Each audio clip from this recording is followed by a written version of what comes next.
September 19th இன்னைக்கு சப்பா உங்கள்கிட்ட சொல்கிறது என்னென்னா, கர்த்தர் நல்லவர், இக்கட்டு நாளிலே அரணான கோட்டை, தம்மை நம்புகிறவர்களை அறிந்திருக்கிறார்.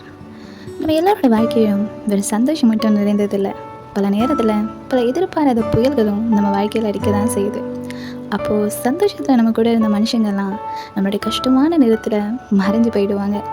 நம்மளோட வாழ்க்கையில் ரொம்ப தாழ்வான நேரத்தில் தான் நம்ம கூட யார் ஜென்யூனான அன்பு வச்சுருக்காங்கன்னே தெரிய வரும். ஆனால் ஒருத்தர் மட்டும் நம்ம வாழ்க்கையில் எவ்வளோ பெரிய புயல்கள் வந்தாலும், நம்ம எவ்வளோ தாழ்மையான நிலைக்கு சென்றாலும் நம்மளை கைவிடாமல் அந்த புயல்களை எல்லாம் கடக்க செய்வார். அவர் தான் ஜீசஸ். அவர் ரொம்ப நல்லவர். நம்மளுடைய இக்கட்டான நாளில் அரணான கோட்டை அவர். நம்மை நம்பி இருக்கிறவர்களுடைய கஷ்டத்தையும் உள்ளத்தையும் அறிந்திருக்கிறார். மனுஷங்களை போல் நம்ம கஷ்டத்தில் தனியாக கஷ்டப்பட்டுன்னு விட்டுட்டுலாம் போக மாட்டார். அதுக்காக தான் சிலுவையில் நம்மளுடைய வேதனைகளையும் நோய்களையும் பாரங்களையும் சேர்த்து சுமந்தார். ஸோ உங்கள் வாழ்க்கையில் புயலை போல் பிரச்சனைகள் எழும்பி வரும்போது தேவனை பார்த்து சொல்லுங்கள், நான் உண்மை நம்புகிறேன்ப்பா, நீங்கள் எனக்கு அரணான கோட்டையாக இருக்கும்போது எந்த சூழ்நிலைகளும் என்னை ஒன்றும் செய்ய முடியாதுன்னு.